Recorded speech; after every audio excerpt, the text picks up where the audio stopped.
आपको ये जानकर हैरानी होगी कि अभी तक का सबसे महंगा मैन मेड ऑब्जेक्ट जिसको बनाने का कॉस्ट ऑलमोस्ट $100 बिलियन है। जी हाँ, $100 बिलियन, यानी इंडियन रुपीस में बात करें तो 8.5 लाख करोड़ रुपए। मैं बात कर रहा हूँ इंटरनेशनल स्पेस स्टेशन की। इंटरनेशनल स्पेस स्टेशन के बारे में डिटेल में जानेंगे इस वीडियो में। हमारा भारत भी एक स्पेस स्टेशन लॉन्च कर रहा है, आपको पता ही हो। इंडियन स्पेस स्टेशन का डिजाइन बनकर तैयार हो गया है और इसका पहला पार्ट 2028 में लॉन्च होगा। खुद का स्पेस स्टेशन बनाना और उसे सफलता के साथ लॉन्च करना ये कोई आम बात नहीं है।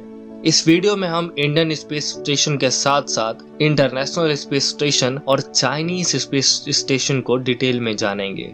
लेकिन उससे पहले मैं आपको बताना चाहता हूँ कि वीडियो बनाने में बहुत मेहनत लगती है। हमारे मेहनत को सपोर्ट करिए, हमारे चैनल को सब्सक्राइब करिए। स्पेस स्टेशन की हिस्ट्री भी मजेदार रही है। ऐसा नहीं हुआ है कि अचानक रातों रात साइंटिस्ट की टीम ने ये सोचा चलो स्पेस में कुछ रहने के लिए बनाते हैं और इंटरनेशनल स्पेस स्टेशन बनकर तैयार हो गया। जी नहीं, ऐसा नहीं हुआ है। सबसे पहले यूएसएसआर ने सैल्यूट 1 नाम का स्पेस स्टेशन 19 अप्रैल 1971 को भेजा था, जो कि कम्प्लीटली अनमैन्ड था। उसके बाद कंटिन्यूअस 6 और स्पेस स्टेशन भेजे गए सैल्यूट सीरीज। जब यूएसएसआर ने सैल्यूट 7 19 अप्रैल 1982 में लॉन्च किया तो उसके ठीक 3 साल बाद यानी फरवरी 1985 को कुछ टेक्निकल इशू के कारण सैल्यूट में पावर सप्लाई कट हो गया और उसके सारे मशीन्स और कंप्यूटर बंद पड़ गए। फिर यूएसएसआर ने सैल्यूट 7 को रिवाइव करने के लिए एक रेस्क्यू मिशन भेजा और इसे फिर से पुनः रिस्टार्ट कर दिया गया। रिवाइव होने के ठीक 6 साल बाद स्पेस स्टेशन पृथ्वी पर वापस री एंटर हो गया और साउथ अफ्रीका में अर्जेंटीना के पास क्रैश हो गया।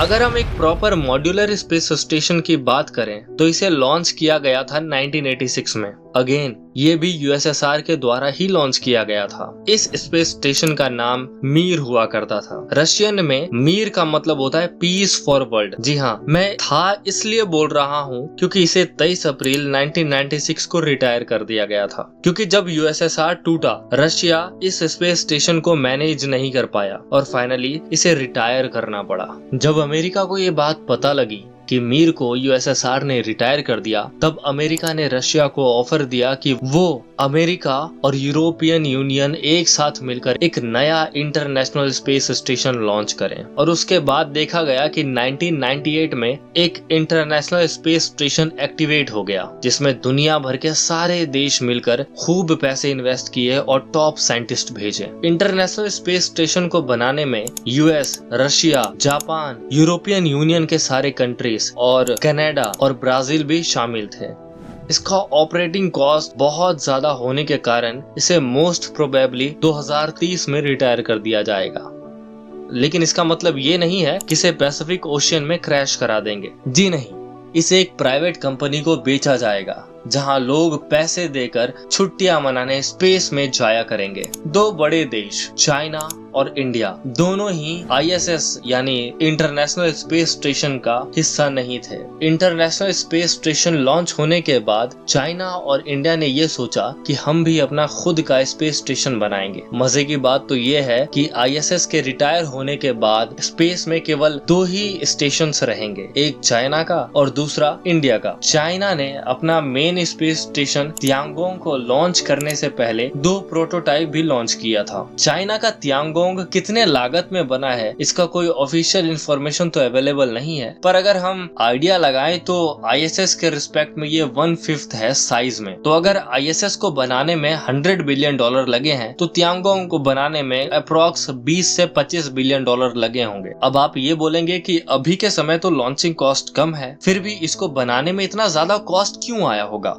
मैं आपको बता देता हूँ। भले ही लॉन्चिंग कॉस्ट कम है, लेकिन इन्फ्लेशन के कारण साइंटिफिक इक्विपमेंट्स महंगे हुए हैं, इसलिए मेरे ख्याल से इसका मैन्युफैक्चरिंग कॉस्ट 20 से $25 बिलियन होना चाहिए। 2019 के एक रिपोर्ट के मुताबिक इसरो चीफ के सिवान ने बताया था कि इंडिया का जो स्पेस स्टेशन होगा वो ऑलमोस्ट 20 टन का होने वाला है, जबकि चाइनीज स्पेस स्टेशन 66 टन का है। इंडियन स्पेस स्टेशन ऑलमोस्ट 1/3 होगा चाइना के तियांगोंग के रेस्पेक्ट में। कॉस्ट की अगर बात करें तो मोस्ट प्रोबेबली 7 से 12 बिलियन डॉलर यानी अप्रोक्स 80,000 करोड़ रुपए खर्च होंगे, जो इंडिया का सबसे ज्यादा बड़ा और महंगा प्रोजेक्ट है। इनफैक्ट हमारा विक्रांत भी सिर्फ और सिर्फ 23,000 करोड़ में बनकर तैयार हुआ है। एक स्पेस स्टेशन के कंपैरिजन में हम ऑलमोस्ट 4 विक्रांत जैसे बड़े एयरक्राफ्ट कैरियर बना सकते हैं। साथ ही अगर Indian space station, by the way मुझे नहीं लगता कि इंडियन स्पेस स्टेशन को इंडियन स्पेस स्टेशन बुलाया जाएगा, क्योंकि ये इंटरनेशनल स्पेस स्टेशन के सिनोनिम से मैच हो सकता है ISS। इसलिए मुझे लगता है इसे भारत स्पेस स्टेशन BSS बुलाया जा सकता है। इस टॉपिक पर कोई भी अपडेट आता है तो मैं आपके लिए एक नई वीडियो बना दूंगा।